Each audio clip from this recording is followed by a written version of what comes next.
बिस्मिल्लाहिर्रहमानिर्रहीम। एक रिवायत है हज़रत अनस बिन मालिक रज़ी अल्लाह तआला अन्हु के हवाले से मरवी है कि रसूलुल्लाह सल्लल्लाहु अलैहि वसल्लम ने फ़रमाया, जो शख्स बाज़ार से कोई उम्दा चीज़ अपनी औलाद के लिए लाए तो लाने वाले के लिए सदक़े का सवाब मिलेगा। फिर आप अलैहिस्सलाम ने इरशाद फरमाया कि तुम बच्चियों से इब्तिदा करो, क्योंकि अल्लाह ताला ने बेटियों में नरमी पैदा फरमाई है, और जो शख्स लड़की पर नरमी करेगा गोया कि वैसा है जैसे अल्लाह के खौफ से रोया हो, और जो शख्स अल्लाह ताला के खौफ से रोए तो अल्लाह ताला उसकी मग़फ़िरत फरमा देते हैं, और जो शख्स अपनी बेटी को खुश रखे अल्लाह ताला क़ियामत वाले दिन उसे खुश रखेंगे। ये रिवायत तकरीबन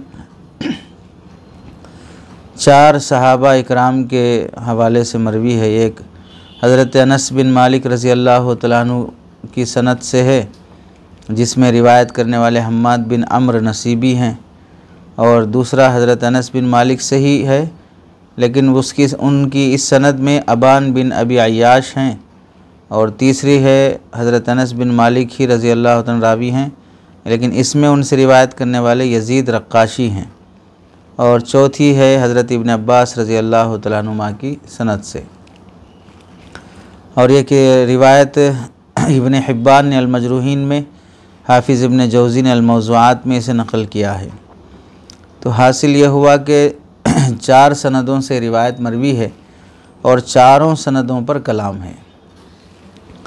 चुनांचे हाफिज़ इब्न हिब्बान अल-मजरूहीन में लिखते हैं, वहादा हदीसुन बातिलुन ला अस्ल लहू, कि ये हदीस बातिल दर्जे की, इसकी कोई असल नहीं है। वफ़ी इस्नादी अरबातु ज़ुअफ़ा, 4 रावी इसके अंदर हैं, 4 भी ज़ईफ़ दर्जे के हैं। ऐसे ही हाफिज़ इब्न कैसरानी रहमतुल्लाह अलैह फरमाते हैं तज़किरतुल हुफ़्फ़ाज़ में कि अन अनसिन व हम्माद हादा यदअ, हज़रत अनस रज़ी अल्लाह तआला अन्हु के हवाले से जो रावी रिवायत नक़ल करते हैं, हम्माद बिन अम्र नसीबी, ये हदीसें घड़ा करते थे। हाफिज़ इब्न अदी रहमतुल्लाह अलैह फरमाते हैं, वहादल हदीस लअल्ला इनकारुहु मिन हम्माद इब्न अम्र नसीबी ला मिन अब्दुल्लाह बिन ज़रार, शायद इस हदीस के इनकार की वजह, यानी मुनकर होने की वजह यह है कि हम्माद बिन अम्र नसीबी है जो इस हदीस को घड़े हैं।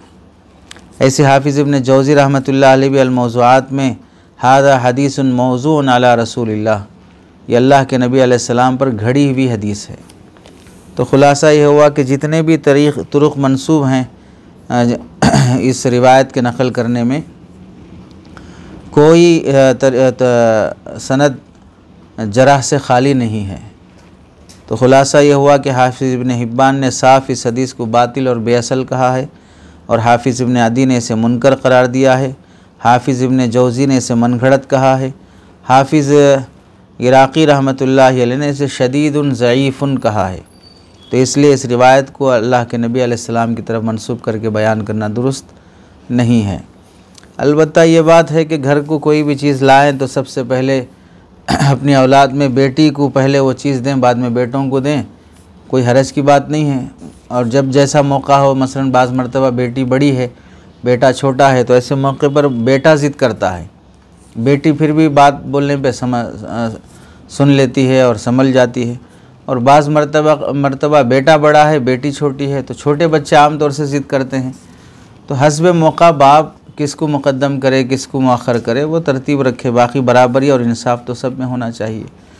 लेकिन ये फजीलत के जो बेटियों को खुश रखेगा अल्लाह कल क़ियामत में उसे खुश रखेंगे, और जो बेटियों को पहले देगा गोया कि वो अल्लाह के सामने रोने वाले की तरह, और जो उसके सामने रोए तो उसकी मग़फ़िरत हो जाती है।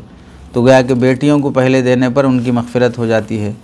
इस तरह की बात सनदन साबित नहीं है तो बयान नहीं करना चाहिए।